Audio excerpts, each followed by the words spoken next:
Welcome to this edition of Boost Live, where we focus on passive alternative investments, information, and education. This is Philippe Scholegan, co-founder of Boost Capital Group. Today, we will go over the tax benefits of real estate investing. A little bit about us. My partner Jeff Rodriguez and I collectively have 10 years of experience in real estate. We have invested in 2,400 units and are general partner in 1,800 units. Additionally, I mentor new multifamily entrepreneurs in a program that has taught hundreds of students. Historically, we have achieved 20% internal rate of return for investors prior to creating our fund. A little bit more about the fund at the end of this video. Let's dive in. The tax benefits of real estate investing. We co-hosted this webinar last winter with the real estate CPA himself, Brandon Hall. Brandon is a managing partner at Hall CPA PLLC. He will go over questions such as how much passive income can we write off, how to read a K1 tax form, and can I qualify as a real estate professional? Every single activity is either passive or non-passive. So even if you're not investing in real estate, technically you're still subject to these rules. So it's kind of funny because every American out there is subject to these rules, but they just don't know it until they actually get into real estate. And then they realize there's this whole set of, shadow rules that exist that you have to try to learn. But every activity that you earn money in is subject to these rules. So every dollar that you earn is either passive or it's non-passive. So we've got two buckets of income, passive and non-passive. Every single dollar that you earn flows into one of those two buckets. Passive losses or passive activities come with limitations. So if I have a passive activity that generates a loss, a tax loss, that tax loss is called a passive loss because it's a passive activity and it generates a loss. So that makes sense, passive loss. But the problem is that my passive losses cannot offset my non-passive income. So as an example, I might have W-2 income, or like I run my CPA firm, right? So that's non-passive business income because I'm materially participating in it. And we'll go over some of this stuff here in a minute. But if you have W-2 income or business income where you're materially participating, that's non-passive income.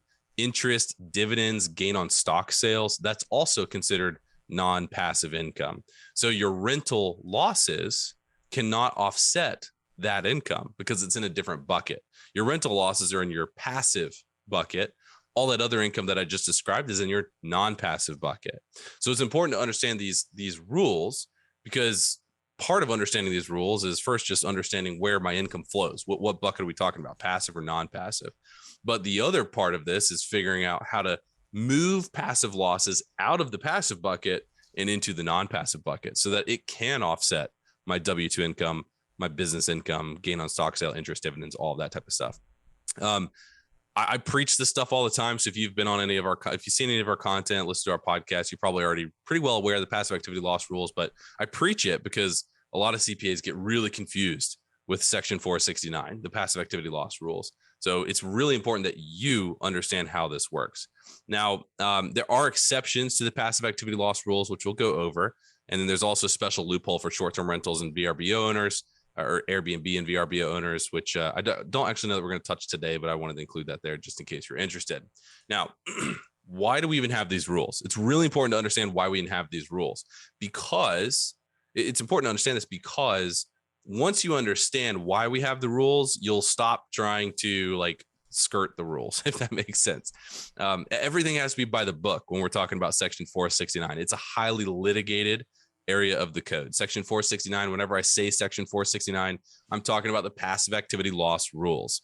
So you don't want to just go and say I'm a real estate professional or I'm materially participating in my short-term rentals and I'm creating these non-passive losses without really doing it right, substantiating it, having those time logs, making sure that you're going to win those audits because you will get audited. If you want to challenge the audit, you're going to tax court. It's highly litigated area of the code, highly audited area of the code. So the reason that Section 469 exists, back in 1986, Congress implemented this new code section. So before 1986, there's no such thing as passive activities.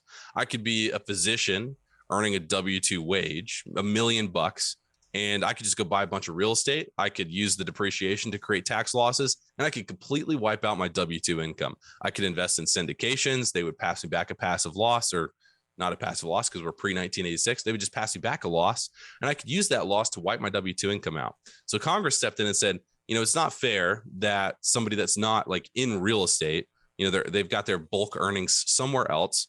It's not fair that they can just go and buy real estate as a tax shelter and offset their earnings. So they created the passive activity loss rules.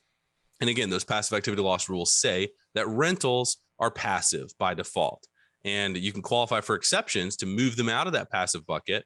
But if your rental creates a loss, it's trapped in that passive bucket. It cannot move outside and offset your W-2 income, your business income, or anything else like that, unless you qualify for one of those exceptions. And if you don't have any other passive income, let's say you buy a rental property, you don't qualify as a real estate professional, you don't qualify for one of the other exceptions to the rules.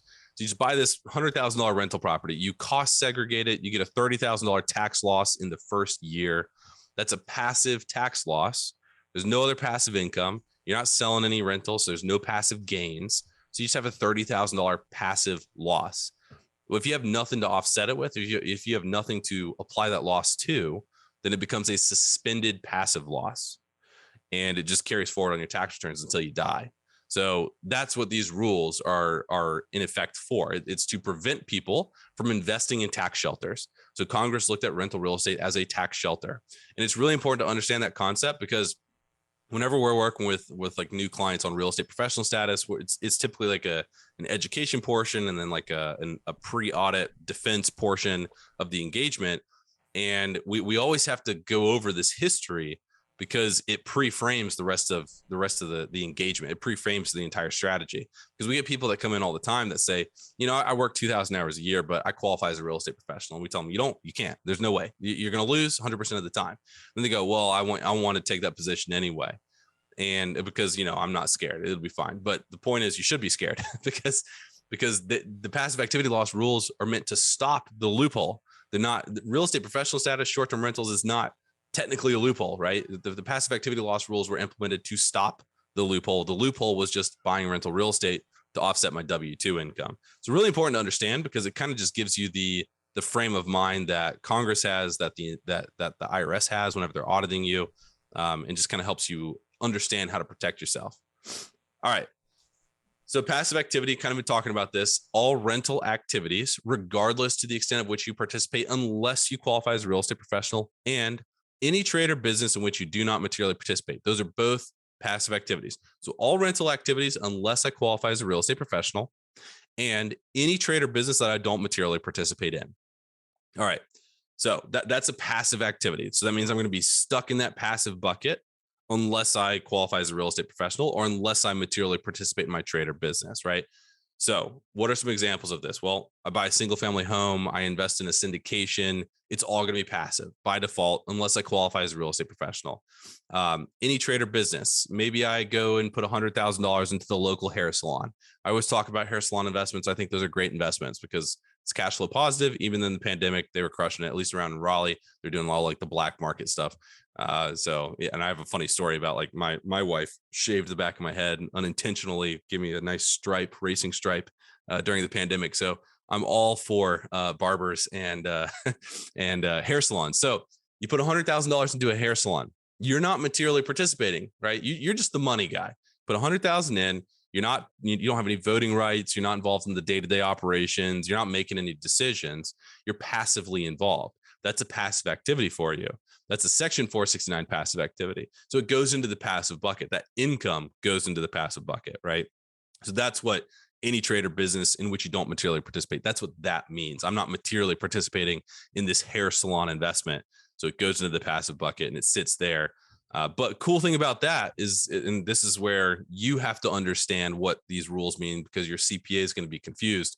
Cool thing about that, if I do invest in that hair salon, and let's say I put 100,000 in, I get $10,000 in profits back. Well, those profits are passive income, right? Well, guess what I can net that out against? I can net that out against my passive losses. What creates passive losses? Rental real estate creates passive losses. So you don't have to have like the same business offsetting each other. You don't have to have one rental, offsetting the same rental. Rental A can offset rental B, can offset syndication C. Syndication C can offset passive business Z. So as long as it's passive, it all flows into one bucket. And it's all considered one piece of income. Everything nets out. Really important concept to understand. And that's kind of like that rich dad, poor dad concept of like buy businesses and expand your cash flow over time. Well, apply that, but then also apply the passive activity loss rules and you won't pay tax.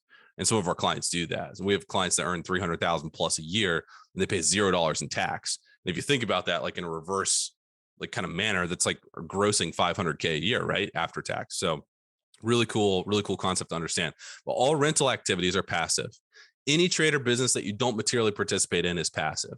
So that one exception that we're going to go over, there's 3 exceptions, but the one that I want to point out is down here, number 3, qualify as a real estate professional. I'm actually going to skip 1 and 2 for the interest of time, but I'll send these slides over so you can go back and read these if you want to. But qualifying as a real estate professional allows you to avoid the passive activity loss rules for your rental activities. To qualify as a real estate professional, you have to spend more than 750 hours or more in a real property trade or business, or real property trade or businesses. It can be multiple. And you have to spend more time in real estate. The technicality says more than 1/2 your service time. But basically what that means is more time in real estate than you do anywhere else. So when I use that, like that physician that says, oh, I want to be a real estate professional, but I spend 2,000 hours being a physician. Well, more time in real estate means an additional 2,001 hours in real estate on top of your physician hours. So you're working a total 4,001 hours during the year. I think that comes out to be like some 80 hours a week, which is doable. You know, I'm an optimist. I believe that you can do it. Problem is the tax court's not going to believe that you can do it. They're always going to strike you down. We have years and years and years of case law where people have tried and they all lose. So you have to meet both of these tests. I'm just going to get my laser pointer up here. You have to meet both of these tests: 750 personal service hours in real property trades or businesses in which you materially participate, and more time in real estate than anywhere else. So if you can meet both of those tests, you are a real estate professional for tax purposes. And if you can also show that you materially participate in your rental activities, which is subject to a separate set of tests, then your rental activities will be successfully moved out of the passive bucket and into the non-passive bucket. And the reason that that is so important is maybe my wife has W-2 income of $500,000 and I'm just the guy that manages the rentals. So we go out and we buy a $700,000 triplex. I cost segregate it. I bonus depreciate it. I'm going to yield a $200,000 or so tax loss in the year of acquisition. That's the way that cost segs and bonus depreciation work, right? So I've got a $200,000 tax loss. Well, by default, that tax loss is passive. And if I don't have any passive income, if I don't have any other, gains from passive activities that I'm liquidating, then that $200,000 passive loss just gets suspended and carried forward. I don't get to claim it in the current year. It just gets carried forward until I can claim it at some future point. But if I'm a real estate professional, if I've spent 750 personal service hours in real property trades or businesses, and if I've spent more time in real estate than anywhere else, now that $200,000 loss from my triplex that I bought, it moves out of the passive bucket and over into the non-passive bucket. And what else is in the non-passive bucket? My wife's $500,000 W-2 income. So moving that, or qualifying as a real estate professional, moving that loss into that non-passive bucket, that $200K loss saves me probably $60,000 at the federal level, probably another $10,000 to $20,000 at the state level, depending on what state you're in. We're talking about $70,000 to $80,000 of tax savings. And if you think about it a little bit further from an investor standpoint, if I buy a $700,000 triplex and I put, 20% down, I put $140K down, right? But then I immediately get $80,000 back in tax savings. I'm net into this property $60K. But I've got all the nice conventional terms of a 20% down loan. So pretty sweet deal, really de-risks real estate for me, as long as I'm able to qualify as a real estate professional and use those passive losses or move those passive losses into that non-passive bucket in order to utilize it today.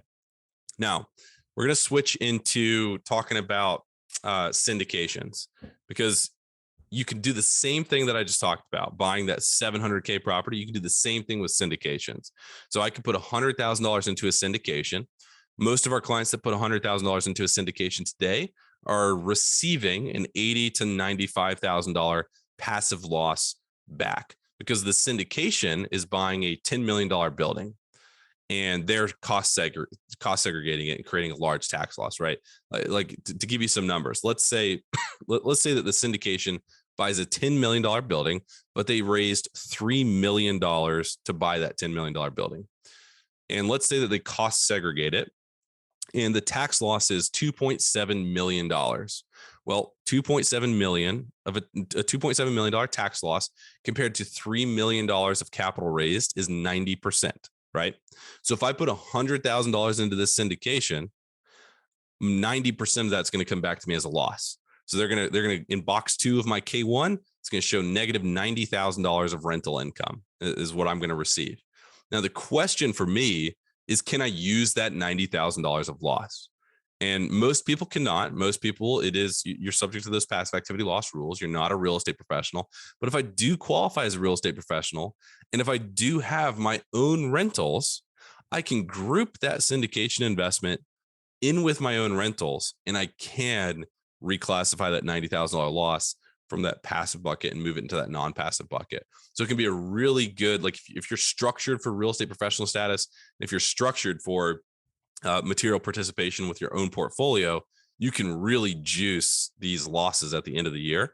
So highly recommend exploring that with your CPA. But we're going to talk a little bit more about that here. All right. So the first thing to understand is we got to look at a Form K1, right?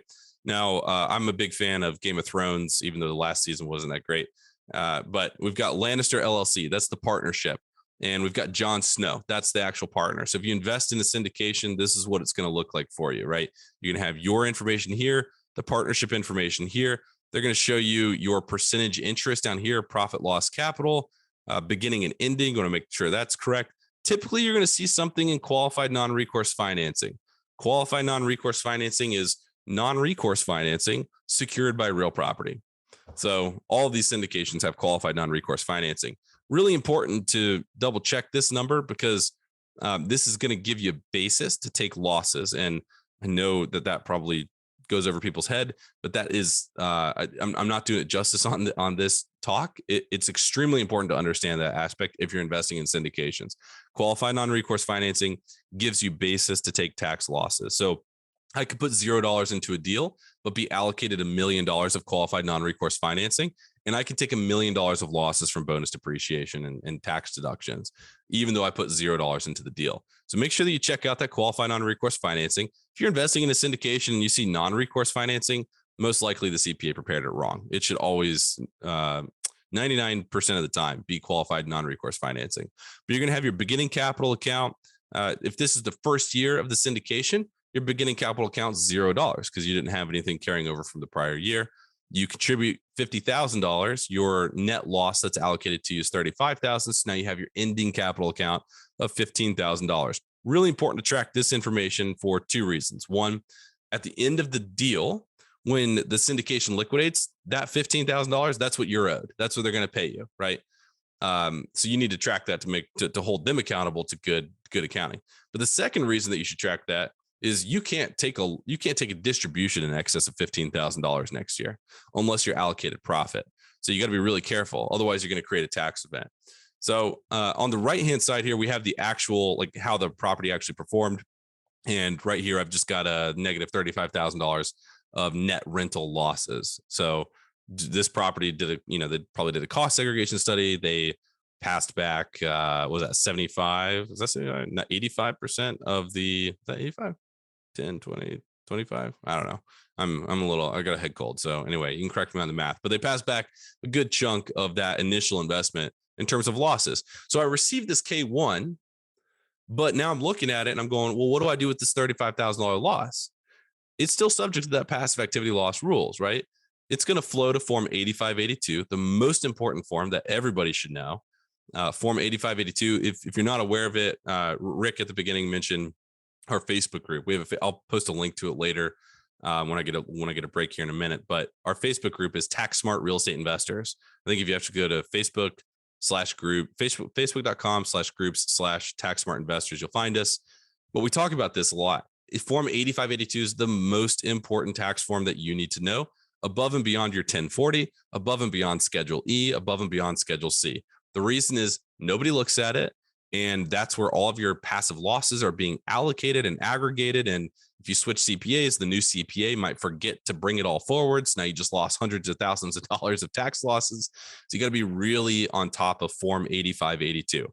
But this $35,000 loss, if I'm not a real estate professional, then this is passive, right? So it flows to Form 8582. I've got a $35,000 loss that's reported on Form 8582, and I'm going to net it out against any other rental income, rental gains that I have from selling rental real estate, any other passive business income. But if I'm a real estate professional, and if I've materially participated in my real estate properties, then I can group this deal in, and I can use that $35,000 loss immediately to offset my W-2 income. So it's going to flow to Schedule E, and then it's going to flow into my 1040 and directly offset my W-2 income, my business income, and all of that good stuff. It's really important to understand that. Here's the important thing to understand about your K1s. When CPAs that don't understand Section 469, the passive activity loss rules, really important to understand. When they don't get it, they look at box 2. This says net rental real estate. And what are they automatically going to code it to be? Because all of our software does this. All of the tax preparer software, it just by default codes it as passive. So they're going to look at that and they go, yeah, that's fine. We'll just move that along. They're not going to look to see if you're a real estate professional. They're not going to look to see if you're aggregating this activity in with your other rental activities. They just see box 2 and they go, oh, must be passive. Conversely, we also see CPAs see box 1 filled out. Like maybe I'm investing in like an ATM syndication, right? In the ATM syndication, the way that works, I put 50K in, you buy a bunch of ATM machines. The first year, it's 100% bonus depreciation on your capital expenditures because ATMs are 5-year property. So I immediately expense everything. So I'm going to have a negative $50,000 in box 1 when I'm investing in an ATM syndication. And when that happens, we see CPAs take the opposite approach. They go, oh, ordinary business income must just go right to Schedule C or must go to your Form 1040, goes right to it. They completely disregard the passive activity loss rules. And so when you get audited, even though you have a number here in box 1, the auditor is going to apply Section 469 of the passive activity loss rules. And guess where that box 1 number should be going? It should be going to Form 8582 with all of your other passive income and losses.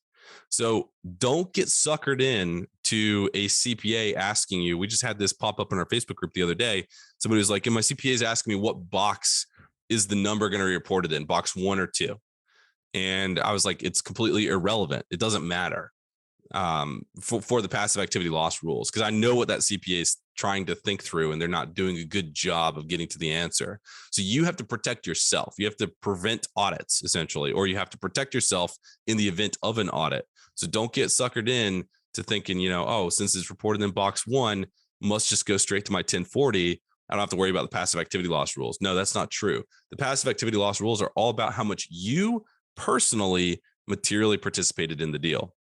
So if I invest in that ATM syndicate and I've got a negative 50K in box 1 and I haven't done anything except put capital up, it's passive. And it's going to flow to Form 8582. And that passive loss, even though it says ordinary business income loss, still passive. And it's going to be suspended and carried forward if I don't have any other business income. We see deal sponsors mess this up sometimes too. So you got to be really careful. You got to be really, really careful about how this K1 is going to be reported. At the end of the day, though, in really simplified terms, you either materially participated or you did not. And if you did not, it's passive. If you did, it could potentially be non-passive. So we've got basis in partnerships. We can't go below $0. That was kind of our capital account there. It's not technically capital account. Basis and capital account are interchangeable, but they're not. And I don't want to get into it because that's a very long discussion. But essentially, your basis can't go below $0. So that $15,000 capital account, next year, I can claim a $15,000 distribution. If I'm allocated more profit, my capital account goes up. My basis goes up. So maybe I'm allocated next year $10,000. Now my capital account goes from 15K plus the 10K, right? So current year net income, right there. So it's going to go to $25,000. Now I can take a $25,000 distribution. In the year that we sell the property, I'm going to be allocated gain. Maybe I'm allocated $50,000 of gain. Well, my capital account is increased by $50,000. So I can take that much more in distributions. But what I can't do, I can't take distributions when my capital account reaches $0. That will create a taxable event for you if you're a partner in a syndication. Syndications is really important to review operating agreements. So I know that this is like not fun for limited partners, right? But you will get a lot of insight into the tax attributes that the deal sponsor is trying to push when you review the operating agreements. I've got 3 sections here that I want you to review every single time. If you don't know how to review it, that's totally fine. Just get with a CPA that knows how to review it. They'll do it for you. We charge our clients to do it for them, and they're very happy when we're able to come back to them and say, this is, even though the sponsor says this is the economic deal that they're trying to reach, their operating agreement says that tax benefits are actually going to flow X, Y, and Z way. So you want to review the profit and loss section. The profit and loss section is going to show you how profits and losses are allocated between all the members in the syndication. It's also going to show you typically how the debt is allocated. So that qualified non-recourse financing that I was talking about earlier, it's going to show you how that is allocated. And there, again, that's important because it gives you basis to take losses. Qualified non-recourse financing gives you basis to take losses. You want to review that distribution section. In the profit and loss section or the distribution section, you're going to see the waterfalls, right? When I achieve X% IRR, we're going to do Z thing, whether that's an allocation or whether that's distribution to my members. But the distribution section is going to tell you who gets paid what and when, and what that waterfall looks like, what that distribution waterfall looks like. And then the liquidation section is very, very, very important to review, because that's going to tell you what happens when the deal liquidates, who gets the gain and who gets how much of the gain, and what waterfall provisions are we looking at there. Sometimes we see waterfall provisions different in a liquidation section than a distribution section. Most of the time, the liquidation section points to the distribution section. So it'll say like, we're going to liquidate in accordance with section XYZ, which is the distribution waterfall in that prior section that you've already reviewed. But these are the 3 really important things that you need to review if you're going to invest in any sort of syndication: the profit and loss section, distribution section, liquidation section. Really important to understand that most attorneys pull templates online related to the tax attributes of operating agreements. So you really need this reviewed by a CPA with partnership experience. When a syndication liquidates, I think this is my last slide. When a syndication liquidates, you have multiple types of taxes. You have section 1245 and section 1250 recapture tax. You have unrecaptured section 1250 gain, and you have section 1231 gain. Now, these do not stack. Okay, so if I have $100,000 of gain, $30,000 might be 1245 and 1250 recapture. $20,000 might be 1250 gain, and the remaining $50,000 would be 1231 gain. But let me go through these real quick. Section 1245 and 1250 recapture. Let's start with section 1245. Section 1245 is gain. Think about it as gain from bonus depreciation on my 5-year and my 7-year property. So if I go do a cost segregation study on a new rental property, that cost segregation study is going to say, even though we're supposed to depreciate everything over 27 and a half years, because that's just statute, in reality, my carpet is not going to last 27 and a half years.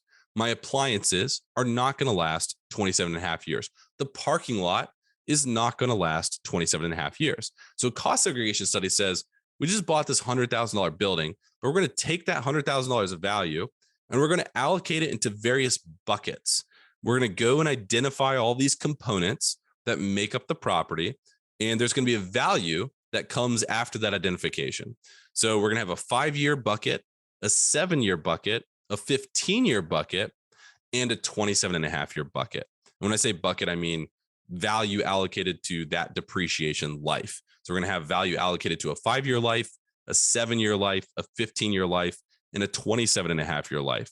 Bonus depreciation allows us to immediately expense anything with a useful life of less than 20 years. So I do a cost segregation study. I allocate 30% of the purchase price to 5-year, 7-year, and 15-year property. But I also get to immediately expense it because of 100% bonus depreciation.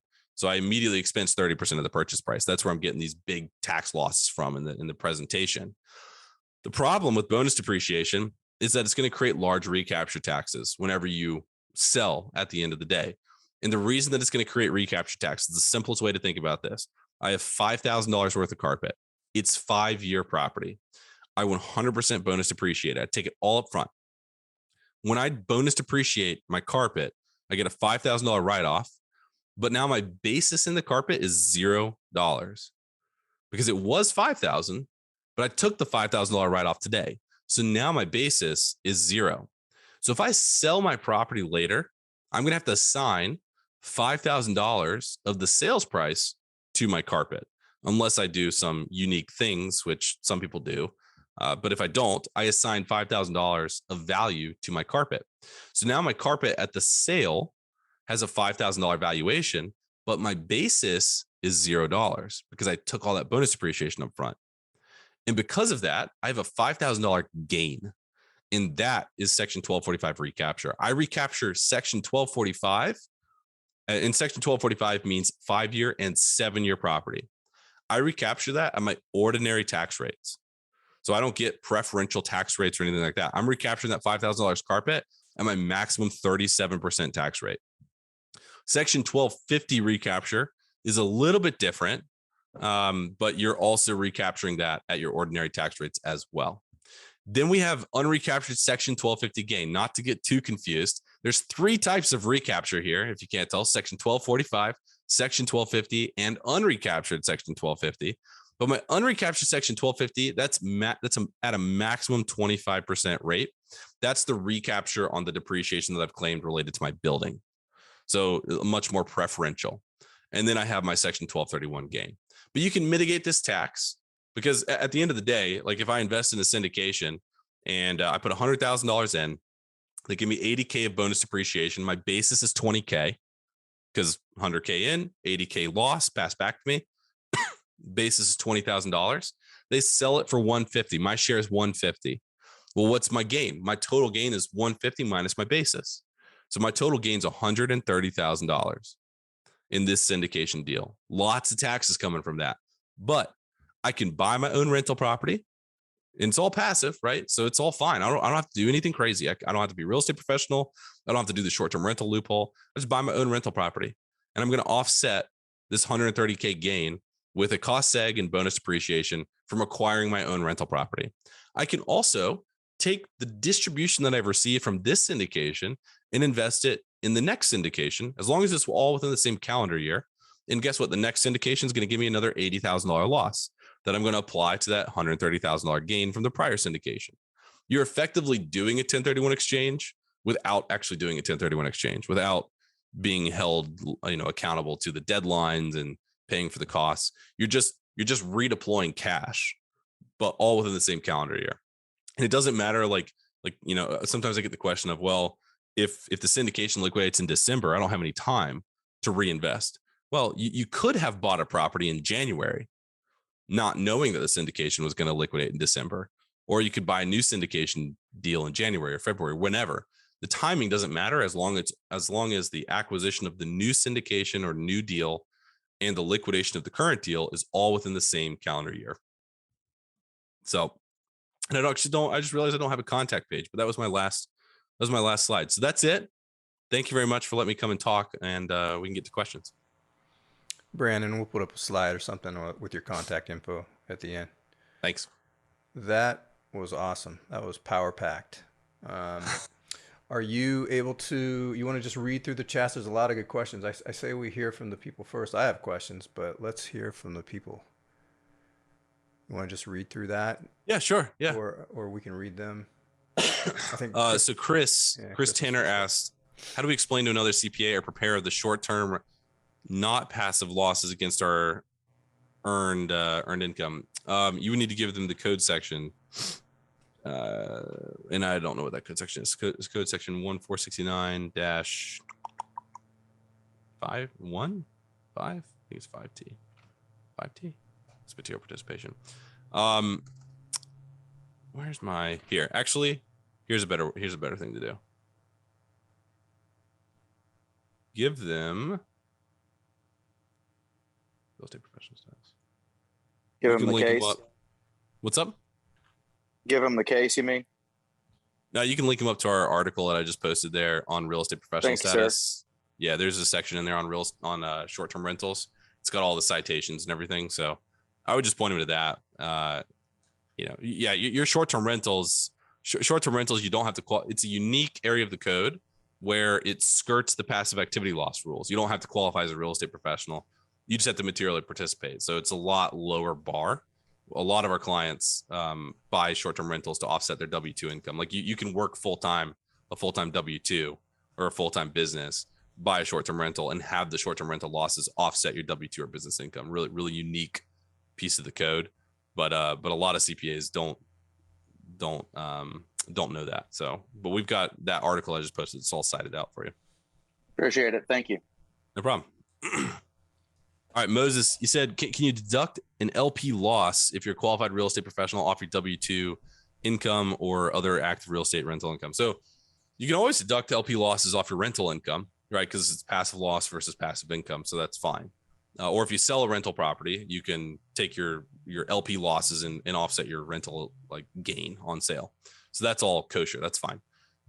If you're a real estate professional, and if you materially participate in your own rental portfolio, because you can't materially participate in the LP deal. So I would have to be a real estate professional. I would have to buy properties local to me, right? So I'd have to own a few local rentals that I materially participate in. Then I invest in the syndication, and then I make an election with my tax returns to group the syndication investment in with my rental properties where I already materially participate. Now my limited partnership loss is non-passive.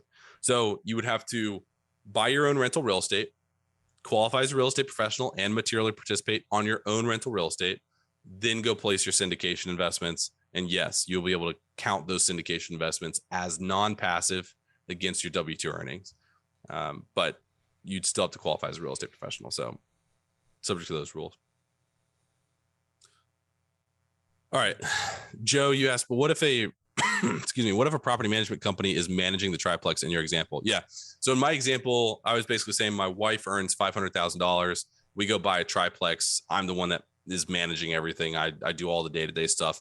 I'm a real estate professional and I'm materially participating. So it's a non-passive activity. When I'm a real estate professional and I materially participate, I move it out of the passive bucket and into the non-passive bucket. And that's what I want to do, especially if I'm going to buy something like high in cost, because I'm going to cost seg it. I'm going to bonus depreciate it. And it's going to offset W-2 income, business income, all that good stuff. I don't want it to be stuck in the passive bucket. So I want to be a real estate professional. I want to materially participate. But Joe's question is, what if you have a property manager managing that triplex? Well, if I have a property manager managing that triplex, most likely I'm not going to be materially participating in that triplex.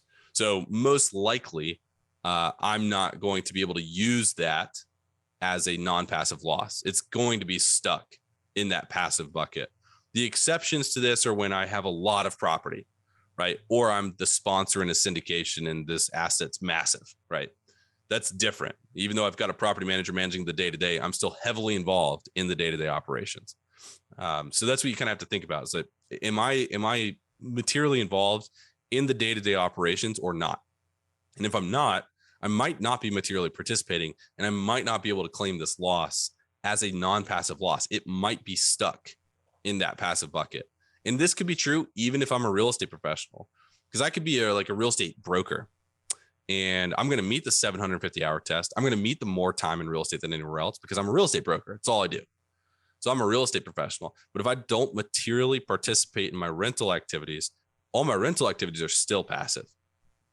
So you have to hit that material participation piece, and a property manager can nix that for you because the property manager is the one that's materially participating in the day-to-day operations of the activity, not you necessarily. Kind of depends on the facts and circumstances, but we've seen it happen. Hey, Brandon. Yeah. Along those lines, wouldn't let's say who was it who asked that? It was Brandon who asked that question. Another Brandon or who? It's Joe. It was Joe. Sorry, Joe. So wouldn't Joe be the equivalent of like an asset manager? Isn't he managing the property manager, and isn't an asset manager in a syndication managing the property manager? Aren't they sort of the same thing? Yeah. It's pretty equivalent. The difference is that we've not seen tax court cases on the like attacking syndicates. So I think that the assumption is that a syndicate asset manager is much more than like an individual checking in with my property manager once a month on my triplex. And there's just a differing level of duties and responsibility, I think. So, but that is something that we've talked about internally, because I've posed that question. I'm like, well, are any of the sponsors real estate professionals then, if they're not really doing the day-to-day stuff, if they're just kind of managing the asset?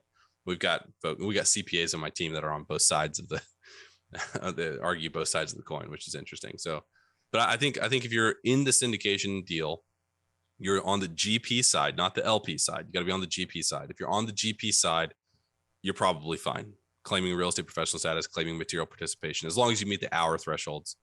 But if you go out and buy your own 3-unit property or whatever, and you have a property manager do everything, and you're just kind of checking in with them on a monthly basis to get a financial update, that's when you're going to get kicked out. You're not going to be able to count that time. Okay, cool. Thank you. Yep. Great question. Who's next? Vid's question. You see that one? Yeah. So Vid, you asked, are there any restrictions on using passive real estate losses if you own a property internationally to offset profits from a U.S. investment? So, the only difference that I'm aware of is that you just depreciate the foreign property on a different schedule than you would normal property. I'm not 100% sure if you can use bonus depreciation or not, but you can use tax losses from foreign property to offset your domestic real estate holdings. I mean, the U.S. is a worldwide tax country, right? So they tax you on your worldwide income. And because of that, you also get to use any sort of foreign real estate, that any sort of tax sheltering that it would produce, you can use that against your domestic income. All right, Brandon, you asked, doesn't keeping tax loss in the passive column help against having to do the 1031 exchange? Great question. Yeah. So let's say, so Brandon's basically saying, maybe I don't want to be a real estate professional. I'm going to go buy this $1 million property. I'm going to not cost segregate it, and it's just going to generate $50K of tax losses a year, and I'm cool with that. I don't, because I don't have any passive income, don't have any passive gain, and I don't want to do the work to be a real estate professional. So it just generates passive losses, and it just gets suspended year after year after year, and it just builds up over time. When I go to sell something later, maybe that property, maybe it's different property, if I have a ton of suspended passive losses, then I don't have to go and do a 1031 exchange, right? Because the gain would be offset by the suspended passive losses that I'm carrying forward. Sometimes we actually get clients who are in the middle of a 1031 exchange and they're carrying forward hundreds of thousands of suspended passive losses. And we're like, your gain's 50K. Don't do a 1031 exchange. You've got hundreds of thousands of suspended passive losses that will offset this gain. Don't worry about it. But on the flip side, if you can qualify as a real estate professional, you should always claim the losses up front because of the time value of money theory, right? So if I go to the grocery store today and I have $1 in my pocket, a hard, cold dollar bill in my pocket, go to the grocery store, walk to the back of the store to the milk section, I look for a half gallon of milk, and just so happens to be $1. My wife texts me and I'm like, I get distracted and I forget to buy the gallon of milk. So I go home, the $1's still in my pocket. I wash my jeans multiple times for the next 12 months. And then I go back to the store, same pair of jeans, and 12 months later, and I walked back. My wife's like, go get that gallon of milk. Our 2-year-old is screaming and he needs the milk. I'm like hustling back there, ready to buy the half gallon of milk. It's now $1.03. Why? Because of inflation. Cost of goods go up over time. So it was $1 12 months ago. Now it's $1.03. I'm like, cool, no problem. I've got money. I reach into my pocket. I pull out my dollar bill and I can no longer buy that gallon of milk because I don't have the extra 3 cents. I only have that dollar bill that just sat in my pants for 12 months. That's my eroding purchasing power. The same thing happens with your rental real estate, because in every acquisition that you make, you have predetermined tax benefits built into every acquisition, and it's your choice on when you utilize those tax benefits. and you should be utilizing them upfront as fast as you possibly can, because over time, the tax benefit, the value of the tax benefit is eroded. And think about the last 12 months. Your tax benefit, if you haven't been doing this cost seg, you haven't been taking those tax losses, it's eroded by 15%. That's the increased cost of capital around the US today because of our loose monetary policy.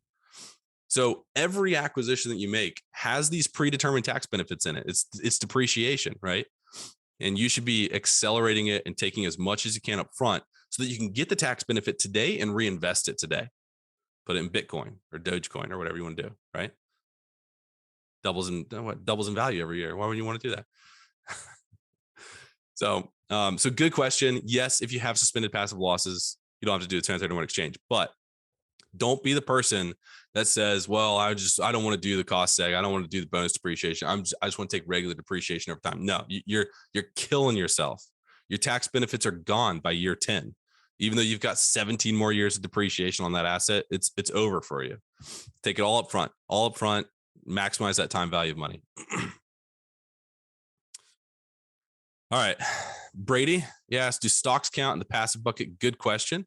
They do not. So stocks, interest, dividends are specifically called out in section 469 as not from a passive activity, which basically puts them into the non-passive bucket. Seems weird, but Congress essentially doesn't want you using rental losses to offset your stock gains. So they want you to work harder than that. Oh, thank you, Rick, for posting my Facebook group. I appreciate that. All right. Felipe, am I saying your name right? Philippe. You got me nervous. Philippe. See, I butchered Philippe's name for your. I called him Felipe, and he's not. He's still not happy with me. So. I'm sorry, man. Philippe. No worries. All right. Does the active passive income differentiation apply to the capital gains portion? Can you expand on that? What do you mean?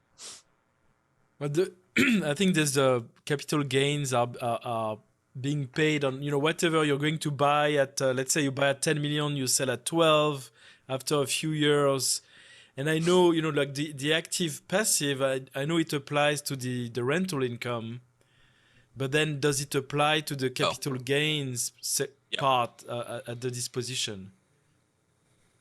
Yes, it does. And this is where a lot of CPAs get confused. So a lot of CPAs will tell you your rental A gain cannot be offset by rental B's loss.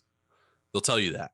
But because they're thinking exactly what you're asking, they're thinking, well, the rental A gain is a capital gain, so it goes to Schedule D.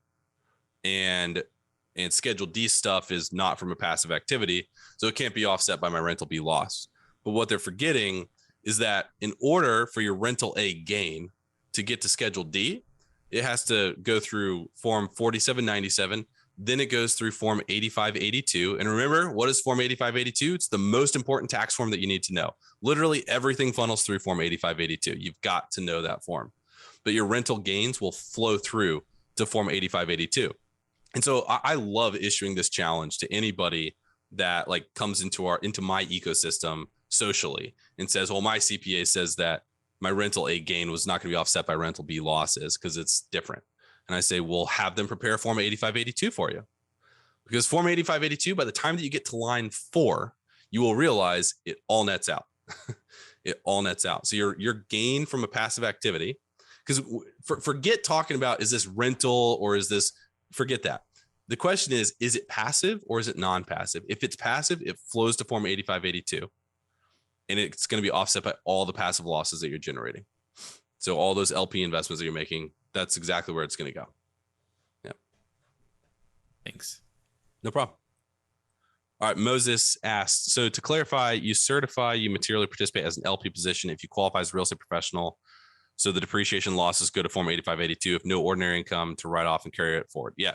So if you are, you cannot materially participate in a limited partnership stake.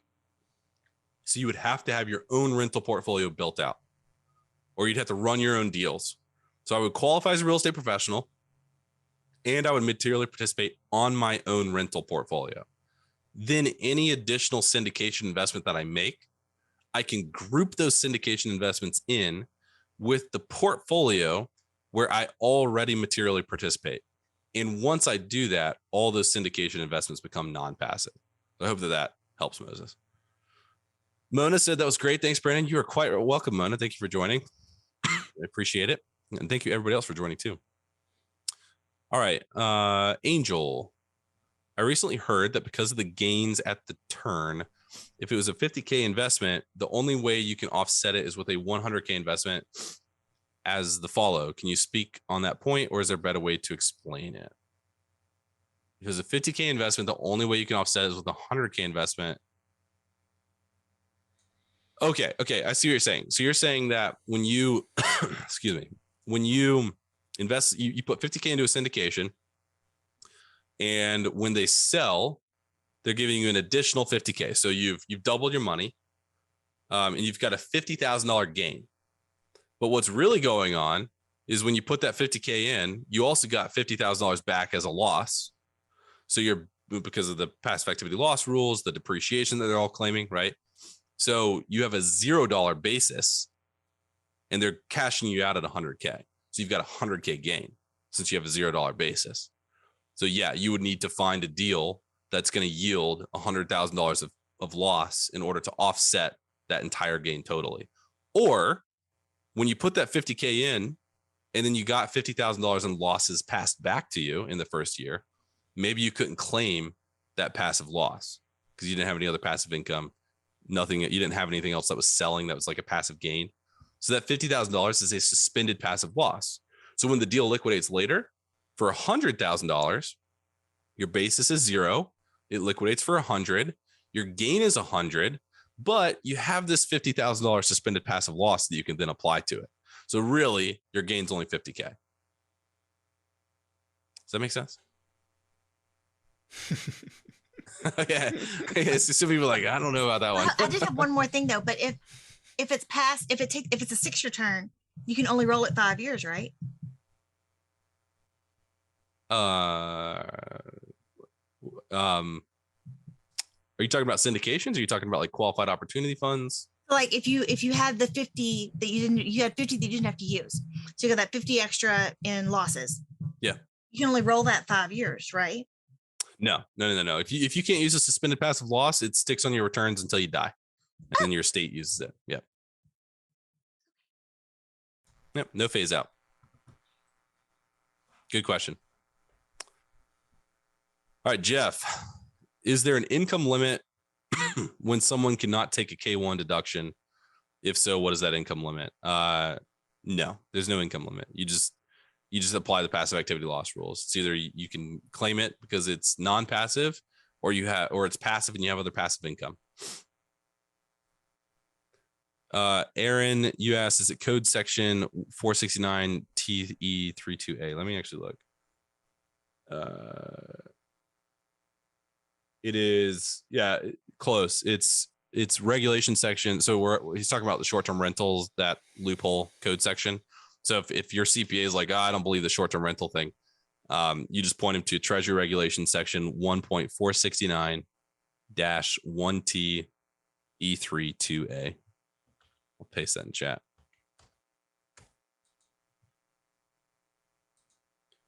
All right. Now that I pasted it in chat, it reset. So now I have to scroll back up. Here we go. Ooh, I saw a good one down there from Moses calling me the best. I appreciate that, man. All right, Angel. Is there a precedent from case law on that material participation real estate professional status? Yeah, there's tons. If you check out that article that I linked up a little bit in the chat, we've got it all cited out, all the tax court cases and everything for you. And we get probably 3 or so real estate professional status short-term rental tax court cases every year. And that's a lot. That's a highly litigated area of the code. Behind 3 tax court cases, there's thousands of audits. So just be aware of that. Don't go into that without getting qualified guidance. All right, David, you said, can you please explain a little bit more about the 37% recapture for 5-7 year property bonus depreciation? If I don't have any new loss to deduct for the gain, do I have to pay that rate? Doesn't matter what my income is. No. So good question, David. So that 5-7 recapture, basically from bonus depreciation, it's a maximum 37% rate. But if your marginal rate's 22%, then you're capped out at 22%. Like, it's not going to jump you to 37%. So I hope that makes sense. Moses said, thank you. You're among the best so far in the last year to explain how an LP can immediately qualify for their losses against ordinary income. Thank you. I really appreciate that. If there is a specific form to group your holdings, or is that just your position to proof it and audit? There is a specific statement that you have to include. You basically cite Treasury Reg 1.469-9G. And that's you have to include a statement saying under Section 469, under Treasury Reg 1.469-9G, I'm making an election to aggregate all of my rental holdings together as one. That includes my syndication investments. You make that election one time. You don't have to do it every year. You only have to do it one time, and it's always in effect, and you'll always get it all grouped in. But if you don't do that and you get audited and you're trying to claim that you did that, they will actually call a technicality on you, and every single argument that you make after that's going to be moot. So you do have to make sure that if you are trying to group syndication investments in with your rental portfolio where you already materially participate, you have to make sure that that election is made or has been previously made. All right, Andy, you asked if you're a managing partner, you're considered a real estate professional. You mean like of an LLC, I guess? I would say no, not necessarily. I mean, you could be a managing partner of an LLC that buys a bunch of rental real estate, but you put a bunch of property managers on the rental real estate. You don't do anything. You're not a real estate professional, right? And you might not be materially participating in the rental real estate. So the key thing to understand about real estate professional status, it's all about the hours, the number of hours and the quality of hours. That's the key. It's not about what you call yourself. We get real estate agents every once in a while. They're like, well, on LinkedIn, I call myself a real estate professional. IRS doesn't care about that. IRS cares about their definition of a real estate professional status. It's all about the number of hours and the quantity of and the quality of hours. So being a managing partner on an LLC will not in and of itself qualify you. I wonder if Andy meant a managing partner or a general partner. I know that Andy has some interest in syndication. So okay, yeah. I mean, if you're a general partner, you're on the right track. But like, I could be a general partner in a syndication deal and still have a full-time W-2 job. And if I've got a full-time W-2 job, like I said, I've got to spend an additional 2,001 hours in real estate. And even if I do that, the IRS is not going to believe me. And when I say, well, phooey you, we're going to go to tax court, the tax court's not going to believe me either. So I'm not going to be a real estate professional. So it just depends on your facts and circumstances. The point is that you have to look at those hour tests. 750 hours, more time in real estate than anywhere else. All right. I'm gonna mispronounce this. I'm sorry. Kya. Okay. I don't know. Good one. Capital gains taxes. I used to be really good at pronouncing people. I used to run sales for my firm, and I was so good at pronouncing people's names, but I've definitely lost my touch. So I apologize. I know how important it is to get people's names right. Capital gains taxes.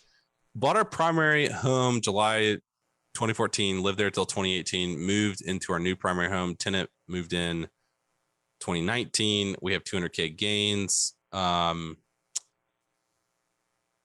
If we sell the house, we have to pay the whole 200K gains. Yeah. So it's the last 2 out of 5 years. So 19, 20, 21. It depends on when you moved out in 2019 or 2018. But you have to live in the property for 2 out of the previous 5 years. And since it was all, I'm not going to get into all that. You can qualify for it as long as like you're closing on you're selling the primary residence right now and you're closing, within the next couple of weeks. And that was still within that 5-year window of you moving out. It doesn't matter when the tenant moves in. It matters when you moved out. So my question would be, when in 2018 did you move out? Was it December 9th, 2018? Then you have to close tomorrow on your primary residence in order to avoid the 200K cap gains. But if it was prior to now, like if it was like September 2018 or something, you're past that window. So you're not gonna be able to qualify, unfortunately. Mike asked, in a JV structure where all materially participate in an apartment, does the operating agreement need to be certain type of? Yeah. So if you're in a JV structure and everybody's materially participating, you got to be careful in those JV structures though, because everybody's got to hit the 500-hour test of material participation. So I don't hopefully that's what you're talking about there. And if so, cool. If not, seek counsel. But yeah, so does the operating agreement need to spell out who's doing what? No, it doesn't. I would try not to be called a limited partner in that operating agreement. I would not want a limited partnership class.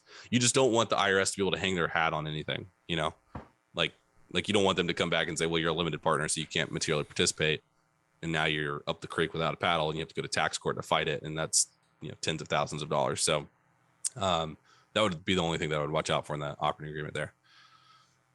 All right. Martin, you asked if, if as a GP, you also invest on the LP side, is that fine? Yeah. So as long as you're on the GP side, any income you receive from that activity could be considered non-passive, assuming that you're a non-passive GP. So even if you split, even if you do GP and LP, as long as you're on that GP side, you have the ability to materially participate. If you don't have the GP exposure, you don't have the ability to materially participate, and you'll be out. All right, Angel, you said it loses on average 3% each year. What was that in reference to? Just the dollar. You're saying it was going to take $1.03 the next year to buy your gallon of milk. Yeah. It's sometimes though, when I used to like kind of give the inflation spiel, and people have a hard time understanding like I have $1 and now it's only worth 97 cents. So that's why I like to give that example. It's like, well, the cost of milk's gone up and your dollar doesn't buy it anymore. But thank you. I appreciate that. You are more correct. All right, Mike, your question was meant for reps. Okay, I think we handled that. David, can a syndicator or GP share the bonus depreciation without contributing? Yes, you can. So a syndicator, this is the secret sauce of syndicating deals. If you structure your operating agreement right, a syndicator is I could put $0 into the deal, but I could get that qualified non-recourse financing, a share of it, right? So I've got basis in the entity. And if I structure my operating agreement right, then I can be passed tax losses, even though I put $0 into the deal. Now, if I'm investing in your deal, I'm going to catch you doing that. And I'm going to say, no, I get the tax losses until my capital account reaches $0. Then you can do whatever you want. But I'm the one putting the money in, so I get all the tax losses. But we have clients that are able to work out the economics of the deal with their investors where they get to share in the tax losses up front. So the way that this would work is your operating agreement would say in that profit and loss section, it would say losses are split based on economic interest. Really simple, right? Most operating agreements say we're going to allocate losses to those who contributed capital first, those who have unreturned capital contributions. That's what most operating agreements say. So that means if I put $100,000 in, you are going to give me $100,000 in losses before you move on to the next step of that loss allocation. So the very first step is you give everybody back their unreturned capital contributions in losses. Then you split 50-50 or GP gets it or whatever. But, we've seen it where people structure operating agreements, so they just say we're splitting it based on economic interest, or we're splitting it 50-50 or 70-30 or whatever it is. If that's what your operating agreement says, then yeah, you can do it as long as your investors agree. Be upfront with them, though. Be upfront with them. How are you holding up, Brandon? I'm good. You need some tea, some lemon. No, I'm good. I'm good. I can go a couple more minutes here. I just got a little wigged out though because there's a Brennan Hall in here. I saw that. I was like, I did not type that. I thought that was your twin brother or something. Come on. I've never been on a meeting or a presentation or anything where it's that close. So cool, man. I was like, why did I type that? I'm not that sick. All right. If one of your passive syndications sells and you have some suspended losses, but not enough to offset all of the gains for the specific sale, what type of gains are offset first? So you would offset your depreciation recapture first. I don't know if that's what you're asking, but any sort of losses. Yeah, because some is taxed at a higher rate. So I was wondering, were you offsetting the higher tax stuff first to get rid of that and left with the lower tax? Yep. That's exactly how it works. Yep. Great question. Thanks. All right, Umer, for a real estate professional, can flipping and wholesaling gains offset the passive rental losses? No. Well, yes. Well, hold on. If you're a real estate professional, you can be a real estate professional from your flipping and your wholesaling, because that's a real property trader business. So, I like use the example as a real estate agent earlier where I'm a real estate agent full-time. I'm a real estate professional, but if I don't materially participate in my rental activities, they're still passive. Same thing with flipping, wholesaling, building, reconstruction, development, all that type of stuff. All of that is real property trader business. So I can be a real estate professional by engaging in those activities, but I always have to materially participate in my rental activities. So if I materially participate in my rental activities, then yes, my rental losses can offset my gains from flips, wholesales, developments, new builds, brokerage, whatever I'm doing. But the reason I said maybe is because you said gains offset passive rental losses. So I'm very big on terminology, and I try to educate all of our clients on how to use passive and non-passive, the terms non-passive and passive.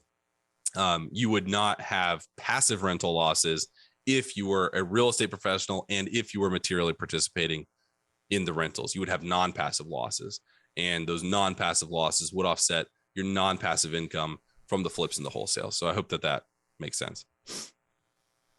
All right, Angel, Thank I've you. seen where the depreciation passes the GP at GP is 30% and then distributed. Is that what we were just kind of talking about with that tax split? Maybe she jumped off.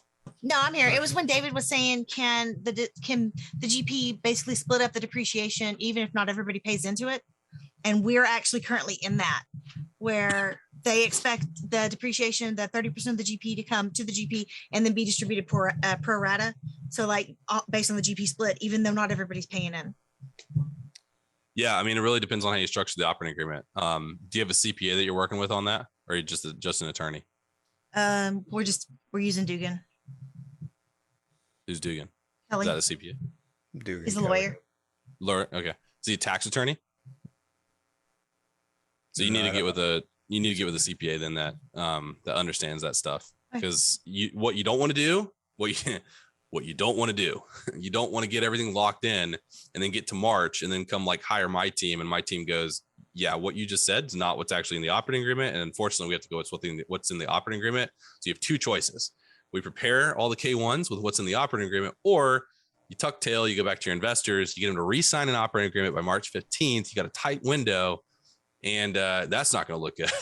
So I would highly recommend that if you're not doing something straight up being, we're passing all losses back to our limited partners until their unreturned capital contributions reach zero.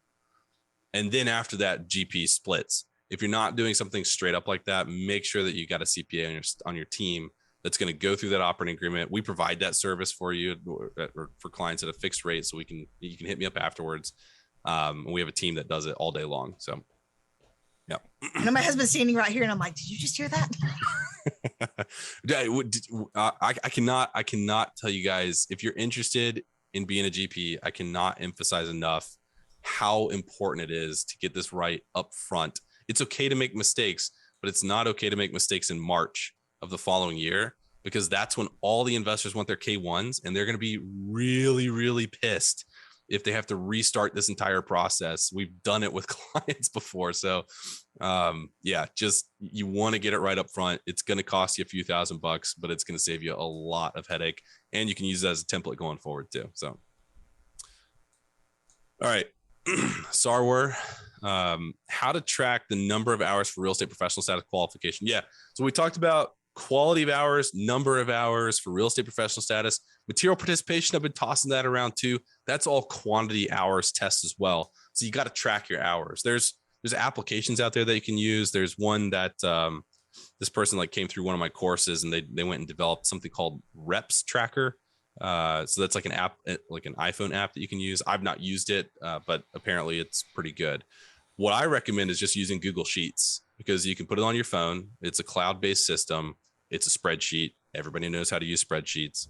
You have to put the date that you're logging the time, the description of what you're doing during that time, the property that it applies to, and there's the amount of time. I always forget the amount of time. I always get to that, and I was like, there's one more really important thing, but you have to actually log the amount of time that you spend. So on the description, on the notes, really important for everybody here. If the Build Back Better plan passes, the IRS is getting $45 billion specifically for enforcement, which means audits. $45 billion is like 4x the entire IRS budget today.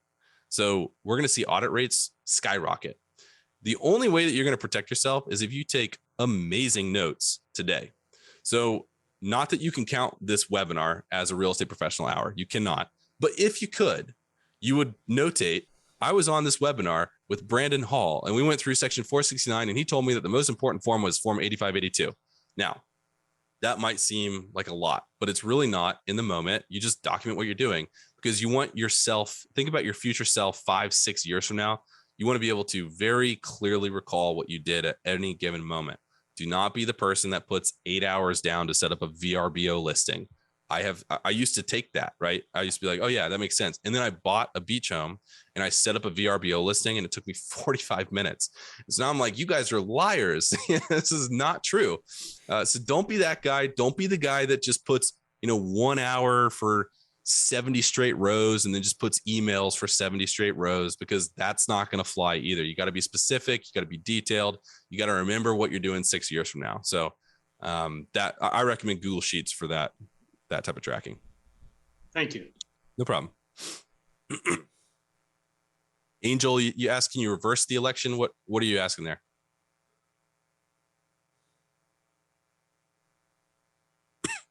So it looks like she left. Oh, there she is. Coming back. Angel, your question came up. You want to unmute yourself and Sorry, my husband was dropping off a wreath. We're in fundraising season. your question. Can you asked, can you reverse the election? We're currently GPs for our current deal. Yeah, so we have our own personal rental portfolio that's residential, and we love property managers. We're on the active side of a deal as GPs, and we are absolutely materially participating. So can that reverse in with that election that groups them together? Yeah. You have a different situation than what I was trying to describe. I was basically trying to describe that if you're an LP in a syndication, you cannot materially participate, but you can group that LP stake in with your own rental portfolio where you materially participate. But if you have your own rental portfolio and you've got a bunch of property managers, but then you're running the deal on this syndication, that's not an LP stake, right? That's different. So you could hit all of your hours on the one deal, and then you could group all the rentals into that one deal where you already materially participate. And then we can group in the stuff that we're passive in as well. Yeah. Cool. Yep. Pretty powerful. Good position to be in. We're almost You're playing there. the cash flow quadrant very well. All right. Martin asks, can you add this specific election rule to the group syndication? I think I hit that. Somebody said, thank you. This was super helpful. Thank you. I appreciate that.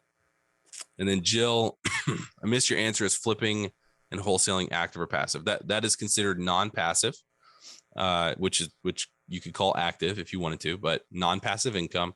So that is in my non-passive bucket. Any business that I'm running is going to be in my non-passive bucket.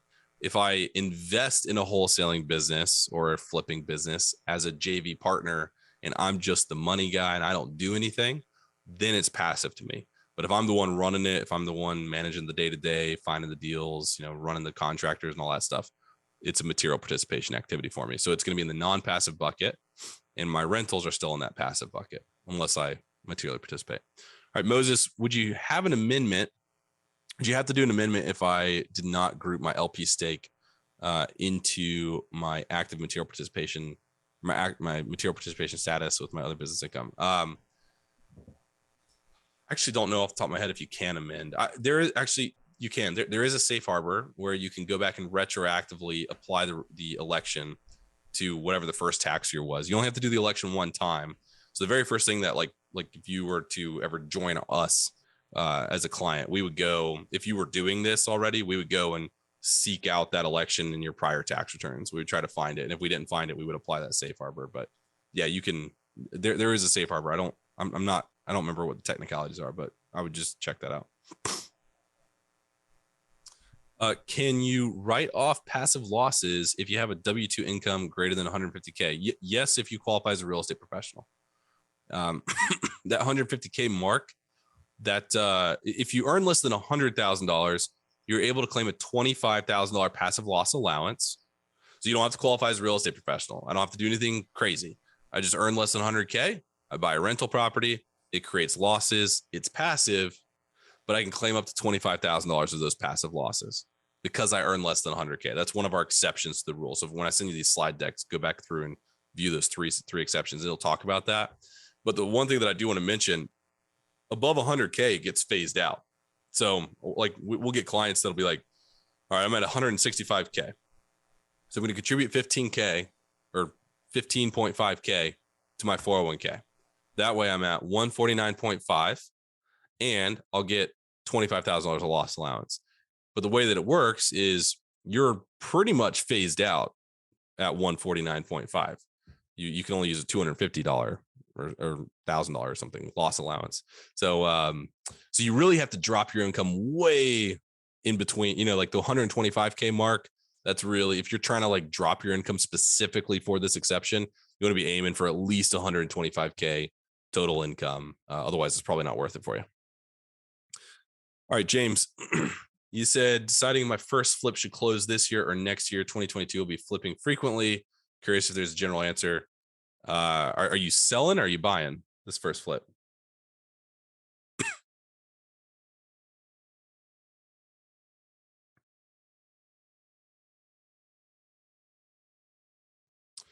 Well, tell you what, I'll just actually give you the answer. If you're buying, it doesn't matter. It doesn't matter when you close. All your costs are going to be capitalized to the building, the flip, and it's going to be considered inventory. So you don't get to claim any costs until you liquidate your inventory. Okay, you said you're selling. So on the flip side, if you're selling with the flip side, see, I got jokes. All right, if you're on the flip side and you're selling your flip, it just depends. It just depends. I mean, if you asked me this and you were my client, I would look at your 2021 income and I would try to make an assessment of, is it more tax advantageous to sell now, or is it more tax advantageous to push to closing to January 2nd? And that would be largely a discussion, based on how big you think you're going to grow next year. My experience working with flippers and wholesalers is that they all want to get really, really big, really, really fast. They want to see tons of success, but the first 12 months is typically a dud. So I might tell you, push it to next year. Not that I don't believe that you can get big. We've got guys that make millions and millions of dollars flipping and wholesaling, and they started out with nothing, but they also, their first 12 months was a dud. So I might tell you, push it to next year if we feel like that might actually be a dud. But if you don't have much income this year, I might just say, try to accelerate it to this year. So it just kind of depends. All right, Jeff, I've been the money guy who loaned on a flip, but was also asked to JV in the deal to manage it. Are both the same? It just depends on what your participation is. Like when you say manage it, I would ask, what does that mean? What are you managing? If you're just doing like investor level management, then you're probably still not materially participating. You got to think of like material participation as like walking through the property and buying supplies and taking them to the property and, yelling at the general contractor. Not that general contractors like to be yelled at, but that's just that's the material participation piece. All right, Brandon, lots of Brandons in here today. If I just want to be passive through all my investments, then all the real estate professionals doesn't apply. So I just need to focus on Form 8582 and reinvest. Yeah, exactly. Yeah. So if you don't want to be a real estate professional, and I mean, I would encourage a lot of you to not be a real estate professional because it is hard. It's hard. It's highly litigated. You're going to get audited if this Biden tax plan passes. So it's just stressful. So if you don't have to do it, then just do the rich dad, poor dad, just get your cash flow streams offsetting each other. Don't pay tax. We have a couple clients that do that, and they just look at their Form 8582 every single year, and they start making decisions based on that. Should I sell property because I've got these large passive losses? Do I need to buy new property, buy new syndication deals to create additional passive losses? Yeah, it's just looking at that Form 8582 and manage it effectively. So yeah, simplifies it for you. No problem. All right. Successfully churned through all the questions. Oh my gosh. Lost my voice in the process. Wow. It was good. Hey, not only was that a ton of great info, but he suffered through his cold, his sore throat, and man, we appreciate it, Brandon. That was great stuff. Really appreciate y'all coming out, making sure that nobody else has any other questions. So again, happy holidays, everybody. I hope you got a lot of value out of that. I certainly did. And Brandon, can't thank you enough. Yeah, thanks, Brandon. Thanks for pushing through it, man. You hit all the questions, even the ones people didn't ask. So yeah, no, thank you guys. I appreciate it, and I always appreciate people that are willing to sit through an hour and a half tax talk. So thank you to all the participants as well. Yeah, thanks, guys. I appreciate it as well. Yeah, great questions. I have a question, but I'm not going to ask it because I feel so bad for your throat. But if I email you, could you please answer? Yeah, I just need to figure out, like, if anybody's got tips on how to not get sick with a 2-year-old, send them my way, please. I'm at the point where I'll pay you for them. I'm just like, I've been sick every week for a good 3 months. It's been awful, just with different things: head cold, stomach bug, all sorts of part of the joy, stuff. man. You got to embrace it. That's what everybody says, and I'm just like, you know what? No, I'm a driver, man. I've done a disc survey. I'm a high driver. I'm just like, there's got to be a solution. Yeah, wait. It could be no daycare. childcare. You know, keep them at home. Well, that was my solution. That has different consequences. Yeah, exactly. My wife's not into that. She's like, nope. So we tried the mask on my kid, my 2-year-old in daycare, and it sort of worked, but then he takes it down. So well, I'm just thinking about wearing the mask in my house. Yeah, it's like, it's just, my son comes up and wants to like give you a big sloppy kiss on the lips, and how do you turn that down? You can't turn that down. No, and then afterwards, you just immediately regret it. Yeah. I'm going to pay for this next week. You are. All right, folks. Any last questions? Keep Brandon's throat in mind. Lots of. I think that's it. I think people are saying good night. Thanks a lot, Brandon. Really appreciate it, man. Thank you so much for your time. It was very good. Thank you, everyone. Thank you, everyone. Thank you. We'll do it again. Bye-bye. We just wanted to take a few minutes to tell you more about the Boost Capital Group Investor Club. We understand that for busy professionals and parents, your time is limited and investing requires expertise. That's why we offer passive real estate investments to preserve and boost your capital. Through our Boost Capital Group Investor Club, we will take time to learn more about you, about your investing goals, and we'll share valuable resources and opportunities to assist you towards achieving those goals. Please join us at boostmycapital.com/sign up. How to preserve and boost your capital through passive real estate investments. Why limit yourself when you can customize? We introduce the Boost Wealth Fund. It's a CPREF, a customizable private real estate fund, the next generation of customized investing within a fund that allows you to choose which deals are right for you while simplifying and consolidating all of your real estate investing in one place. Learn more at boostmycapital.com/fund. Disclaimer, returns are not guaranteed, and this presentation is not an offer to sell security.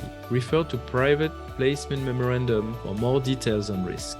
Thank you for joining us, and if you have any questions, please direct them to investorrelations@boostmycapital.com. Thank you and see you soon.